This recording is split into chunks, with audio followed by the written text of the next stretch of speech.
اردو کہانی نفع میں کون؟ یہ سبق آموز کہانی ہمارے معاشرے کے دو سگے بھائیوں کے گھرانے کی ہے۔ امید ہے آپ کو پسند آئے گی۔ شکور ملتان کا رہائشی تھا۔ اس کے دو بیٹے نعیم میٹرک میں اور سلیم مڈل کلاس میں زیر تعلیم تھے۔ شکور ٹریکٹر ٹرالی چلا کر گھر کی کفالت کرتا تھا۔ ایک صبح سامنے سے آنے والے تیز رفتار ٹرالے سے خوفناک ایکسیڈنٹ کے نتیجے میں شکور اس دنیا سے کوچ کر گیا۔ اب گھر کا خرچ چلانے کی فکر ہوئی تو سلیم نے کہا، بھائی آپ پڑھائی جاری رکھیں، ٹرالے والوں نے جو معاوضہ دیا ہے اس سے میں پرچون کی دکان کھول لیتا ہوں، اللہ خیر کرے گا۔ نعیم بولا، تم پڑھائی نہیں کرو گے تو تمہارا مستقبل خراب ہوگا۔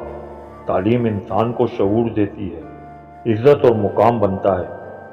سلیم بولا، بھائی ماں باپ نے اچھی تربیت دی ہے اور کچھ سمجھ بوجھ اور حساب کتاب جتنی تعلیم تو ہو گئی ہے، گھر چلانے کے لیے پیسہ کمانا بھی تو ضروری ہے، کسی ایک کو تو کام کرنا پڑے گا، لہذا آپ اپنی تعلیم جاری رکھیں۔ اور یوں زندگی کی گاڑی چل پڑی۔ گھر کے حالات بہتر ہوئے تو ماں دونوں کی شادی کی آرزو لے کر ہارٹ اٹیک کے سبب اس دنیا سے چلی گئی اور دونوں بھائی تنہا ہو گئے۔ نعیم مزید تعلیم حاصل کرنے کے لیے کراچی چلا گیا۔ سلیم کے بزنس میں اللہ نے برکت ڈالی اور اس نے مین بازار میں ایک بڑا اسٹور بنا لیا۔ ماشاءاللہ سلیم کی سوچ سے بھی زیادہ سیل ہونے لگی۔ سلیم باقاعدگی سے بھائی کے اکاؤنٹ میں آدھا منافع ڈال دیتا تھا۔ وقت تیزی سے گزر رہا تھا۔ نعیم سول انجینئر بن گیا تھا اور کراچی میں ہی ایک یونیورسٹی کی دوست سے شادی کر لی تھی۔ سلیم نے بھی شادی میں شرکت کی تھی۔ 6 ماہ بعد ایک دور کے رشتہ دار نے سلیم کے لیے ایک یتیم لڑکی کا رشتہ بتایا۔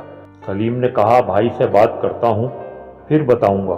نعیم کو پتہ چلو تو بیوی کو بھی ساتھ لے آیا اور لڑکی کے چچا سے مل کر سارے معاملات طے کیے اور نہایت سادگی سے شادی کی رسم ادا ہو گئی۔ سلیم نے کوئی جہیز وغیرہ نہیں لیا، اللہ کا دیا سب کچھ موجود تھا۔ وقت کا پہیہ تیزی سے گھوما۔ اللہ کی حکمت دیکھیں، یہ 2 بھائی، نعیم کے 2 بیٹے اور سلیم کے بھی 2 ہی بیٹے ہوئے۔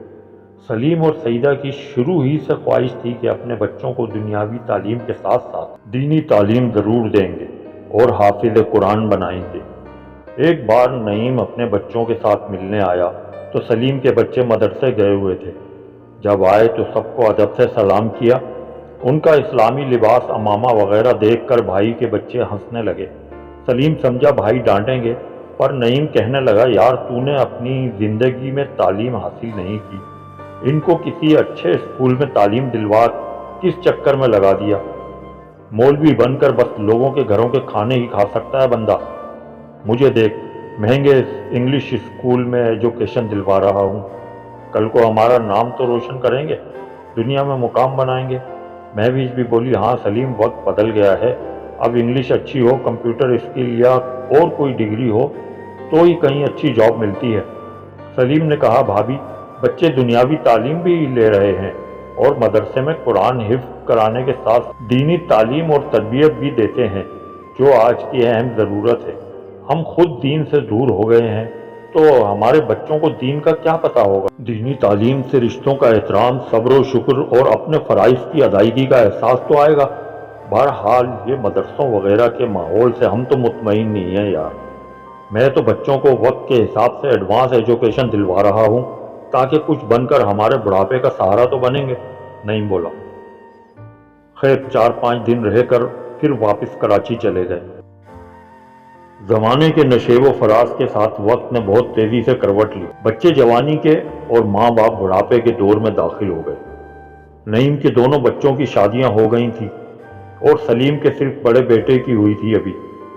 نعیم کے بچے اچھے عہدوں پر جاب تو کر رہے تھے، پر مغرب زدہ پڑھائی، تربیت سے محرومی اور دین سے دوری کا نتیجہ سامنے آنے لگا تھا۔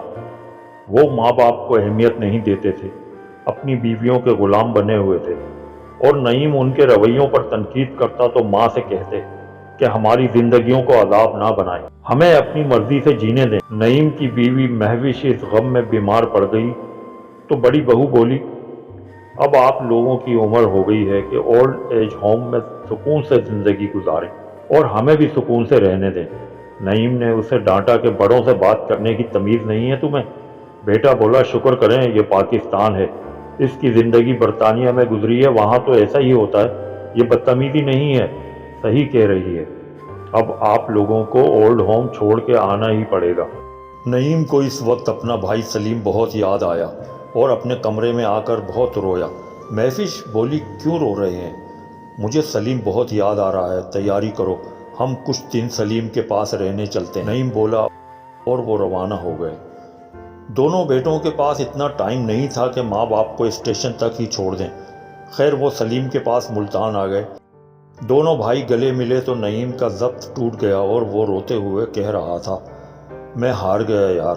پوچھنے پر بے بسی کی ساری کہانی سنا دی۔ سلیم کے دونوں بچے حافظ قرآن سنت رسول چہرے پر سجائے آتے جاتے ماں باپ کے قدموں کا بوسہ لیتے، دعائیں لیتے پھر جاتے اور اپنے دادا دادی کی قبر پر باقاعدگی سے تلاوت کرنے جاتے۔ اور بہو نے تو تایا ابو اور تائی امی کی اتنی عزت اور خدمت کی کہ انہیں اپنی اولاد پر شرمندگی ہونے لگی۔ صبح و شام گھر میں تلاوت قرآن پاک ہوتی، پابندی سے تینوں مسجد جاتے۔ ماں باپ کسی کام کا بول دیں تو سب کام چھوڑ کر پہلے وہ کام کرنا فرض سمجھتے۔ نعیم کو یہ گھر جنت کا نمونہ لگ رہا تھا۔ نعیم بولا، یار تو نے صحیح کہا تھا کہ دینی تعلیم اور تربیت سے اچھا معاشرہ بنتا ہے، مغربی تعلیم سے اچھی نوکری تو مل سکتی ہے، رشتوں کی محبت، ادب، احترام، نماز، قرآن اور دین ہی سے محروم رہ جاتے ہیں۔